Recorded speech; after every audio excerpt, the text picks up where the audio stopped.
The sons of God, the daughters of men, the Nephilim? What is going on in Genesis chapter 3?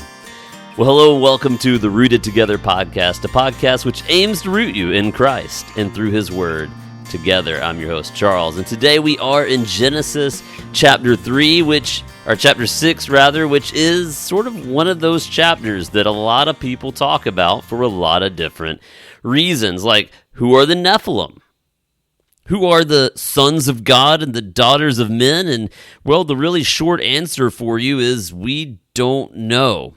And I'm not going to pretend to know either. I think that's one of the mistakes a lot of people make, is that they try to pretend to know something that they just don't know. We don't know who is that supposed to be. Who are the Nephilim? Who are these sons of gods? Who are these daughters of men? Are they angels? Are they the line of Seth?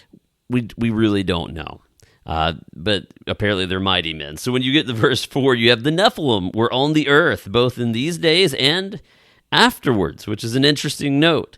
When the sons of God came to the daughters of mankind who bore them children, they were powerful men of old, the famous men. I mean, what is going on? Not 100% sure. No commentator really is. A lot of experts look at that and say, I don't know. They might have theories, but that's all we got.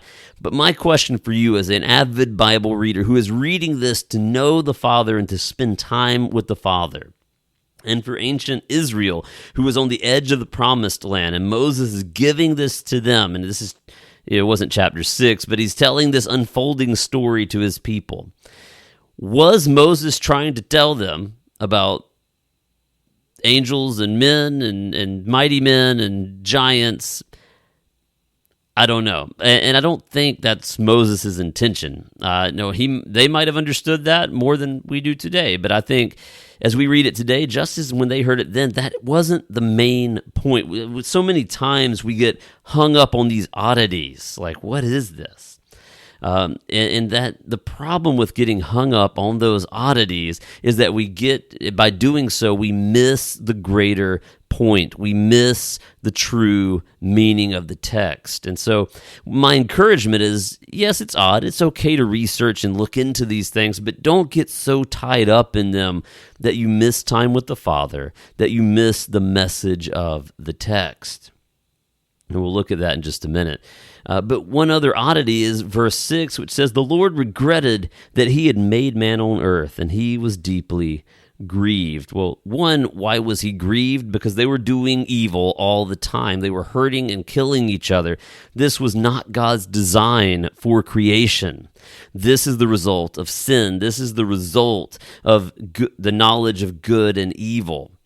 Not that it's ignorance is bliss, but it's the idea that Adam and Eve knew good, now they know evil, and they continue to do evil, and so does even the line of Seth, even the line Cain and Seth. Both of those lines are doing evil. They're hurting each other. So much so that whoever the sons of God are, even they are doing things that are not right. And it says God regretted making man. Now, I don't think God regretted in hindsight, like he's up in heaven and thinking, man, I really wish I didn't make people. I don't think that's what that means, because you got to keep in mind we're telling a story. It's a narrative. And in a narrative, you're going to need emotion and emotional words to help understand the flow of the narrative.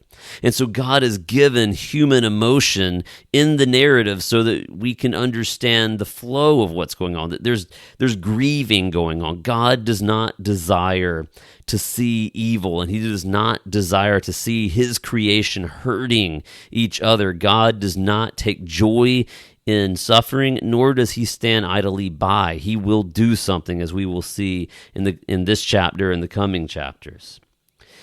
But not all is lost, because God has decided, because of sin, I will respond and I will wipe them out.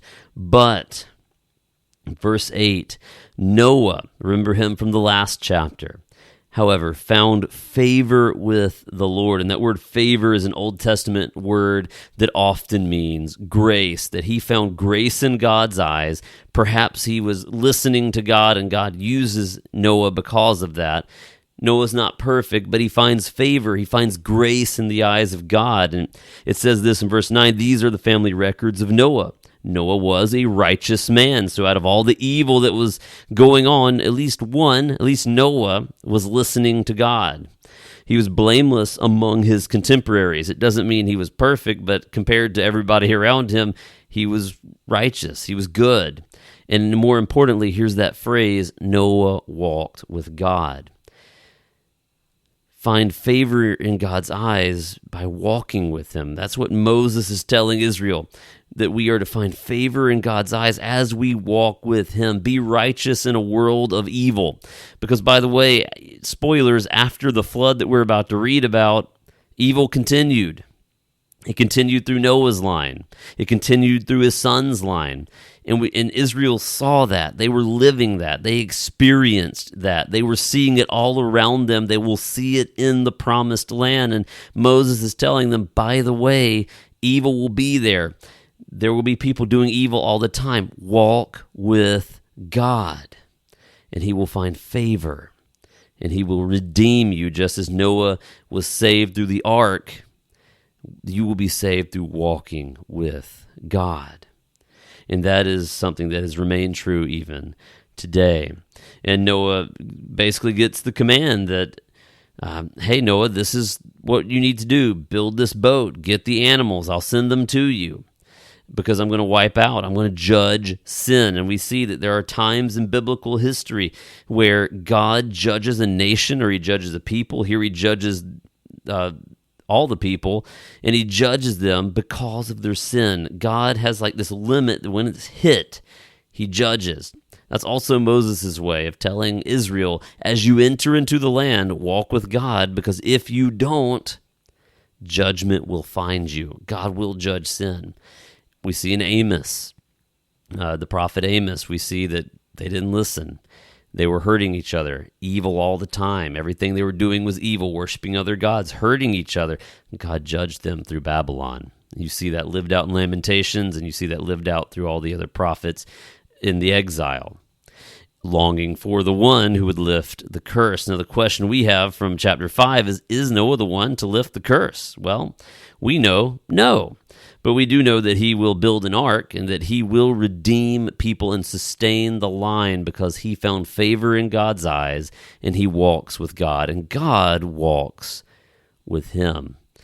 So whatever you're going through, surrounded by evil, be righteous, walk with God, experience his grace because he longs to walk with you. Thank you for joining me in Rooted Together, and I look forward to joining you in chapter 7 next time. I'll see you there.